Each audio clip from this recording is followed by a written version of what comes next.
Hello, welcome to the Basketball Soapbox. I'm your host, Daniel Daly, and welcome to this edition of Quick Hits, where I go over the Denver Nuggets hot start to start the season. They're currently 6-3. Currently, it's really early in the morning here on the East Coast, but they recently just beat the Spurs last night.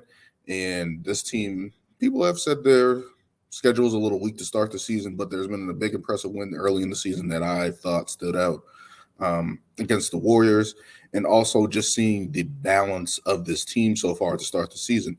Um, 7 players in double figures. 7 players in double figures. I have it scrolling there at the bottom there. And just to see that balance of the offense, basically, and seeing the Joker kind of play things, kind of have a little bit more than he had last year in terms of having Michael Porter Jr. back and Jamal Murray back from injury and getting those guys ready and getting them confident, but also Aaron Gordon, seeing him having a little bit of more of a bounce to his step.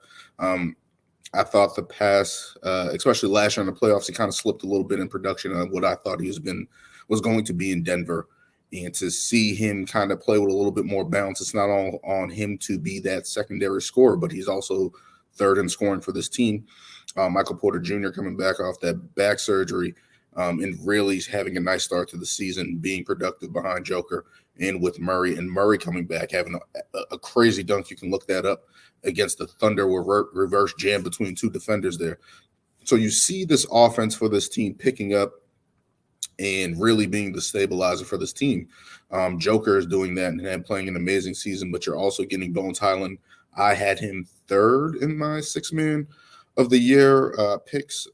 I just like his game and like what he brings to the table, kind of in that Tyrese Maxey role, but off the bench for Denver, as well as you look at the new additions, KCP and Bruce Brown, who they signed in the offseason, and they traded for KCP in the offseason from Washington. Bruce Brown signing from the Nets. But KCP coming in and fitting real well, being that guy that I think that they needed the past couple of years, a guy on the perimeter that can defend and shoot the ball and be able to space the floor for that team. And Bruce Brown, a very underrated signing, I think, for them on the start of the season. Coming in and just doing all the dirty work. I think he had 20 against the Warriors and just really doing all the dirty work. I think that the Brooklyn Nets actually miss now and miss that type of player. But the Denver Nuggets, to have that type of guy that comes in and just provides that energy, a guy that's going to get out there and defend and just basically makes hustle plays for them, that is something that's really big and something that's kind of like a patchwork that they were kind of missing since Jeremy Grant was there a couple years ago. But to have that combination of Aaron Gordon playing next to Joker, having Bruce Brown, having KCP, the ability to come in, Bones Hyland especially, but to see the production from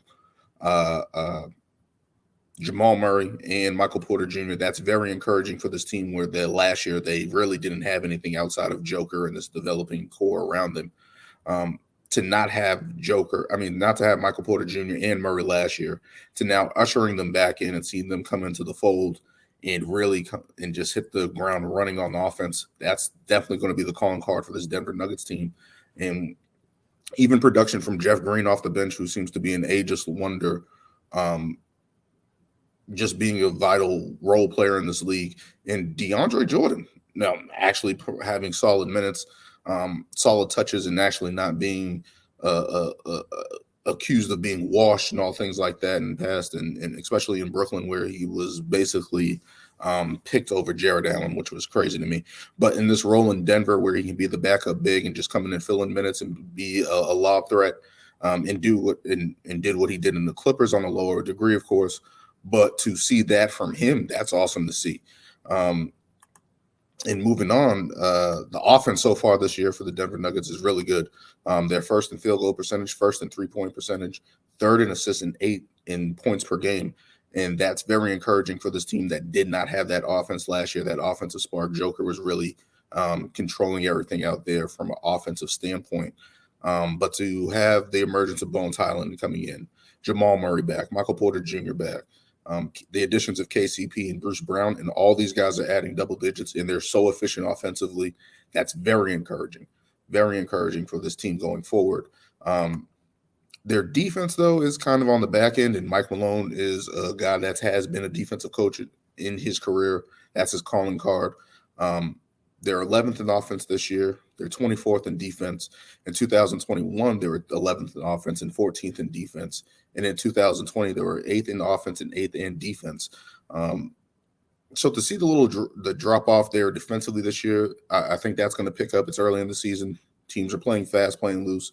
I think that that defensive end, that defensive efficiency for them on that side of the ball is going to pick up as the season goes. Mike Malone's a very good defensive coach. He's going to figure out that patchwork, but working back in Jamal Murray, working back in Michael Porter Jr., you have to figure out and see if there's ways to help these guys defensively over the course of the season. And I think that they will do that. Moved on to the heart and soul of this team. Nikola Jokic, a.k.a. the Joker, currently on the season, having 20 points, 9.1 assists as a big man in the league. Like, I've always argued with people that he's the best big man passer ever. And people have said Sabonis, and it's like I've seen footage of Sabonis, and I've seen footage of Walton and Bird as a forward and Magic as a guard, but as a center, as a big man in this league, Vlade Divac's another one.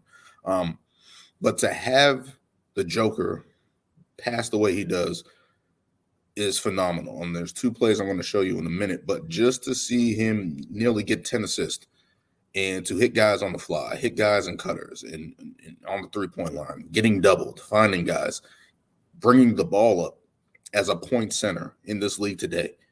It's very impressive. And I'm like, I've never seen that. We've never seen that a player pass like that, have that efficiency of passing in various ways from the high post, low post, bringing the ball up, full court passes, no look passes, all the stuff that you see from guards, great playmakers, Chris Paul, John Stockton, Jason Kidd. He's in that nature of vision and finding the floor, and to do it as a big man is very impressive. He's also adding 11.4 rebounds on the season. But let me bring up these two plays here. This one here I thought was very impressive from him. This was against the Warriors. Turn this volume up a little. Jordan Poole makes the layup, and look how Joker just keeps his head up to the next play. Finds Bruce Brown on the other end of the court for the slam and the win. This is on the road without Jamal Murray. So that's very encouraging. I thought that was very encouraging going into the season, seeing this type of grit from the Denver Nuggets, even down Jamal Murray, to sit there and find a way to win that game and pull that out. But just to see Bruce Brown, Nikola Jokic find Bruce Brown on that pass and hit him. And then he made this play today against the Spurs, if it comes up in a minute. What's going on here? Come on, load it. Give me 1 minute. Now we got ads. Come on now. Welcome to Forward. We're a new type of doctor's office that's providing preventative primary care. We've got... Get this out of here. All right, this pass here. Let me slow it down a little bit. If anything works today. Let's go back because this is impressive. Jamal Murray's trying to post up. Gets triple team for some reason. Joker finds Michael Porter Jr. underneath the basket for the score. Like, that's crazy. That's just from tonight. So, last night if you're watching this, whatever the case may be. Just that pass alone is just crazy. Look at that.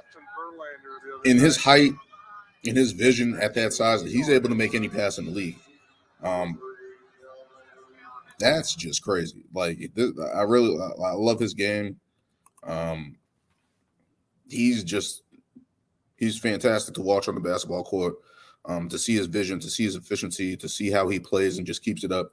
And just the Denver Nuggets for this franchise after Carmelo Anthony to basically kind of be in shambles. They did have that 51 season, I think, with George Karl, with Dino Gallinari and Wilson Chandler and all those guys, Ty Lawson, I believe.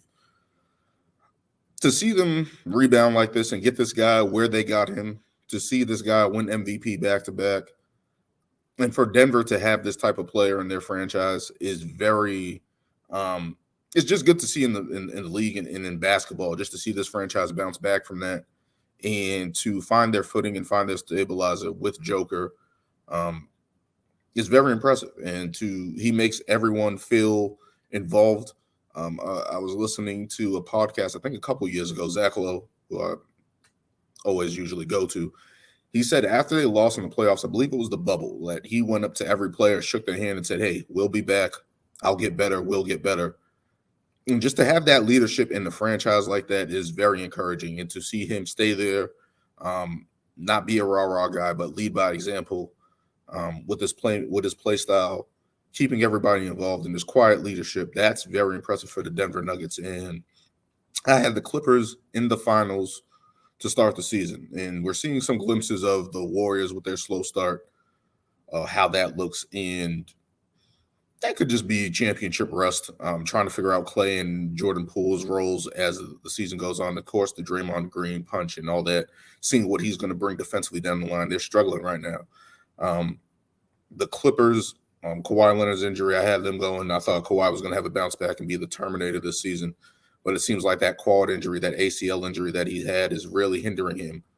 And with that happening, Paul George being hurt in and out, with those things happening, the Denver Nuggets are probably going to be in the Western Conference Finals, probably can make the finals. And to have that Joker, have Michael Porter Jr. and Jamal Murray back in full form, the Denver Nuggets are in prime position to make the finals. And it's early in the season. I know I'm jumping to conclusions and stuff like that, but just from what I'm seeing early on and how teams are playing, I think they're playing some of the best basketball in the league despite their defensive deficiencies. I think the Joker is going to get this team back on track, and people were high on this team entering the season. I definitely think they're going to win 50-plus games. People have been flirting with 60. I don't know about that, but it's going to be an impressive season for the Denver Nuggets.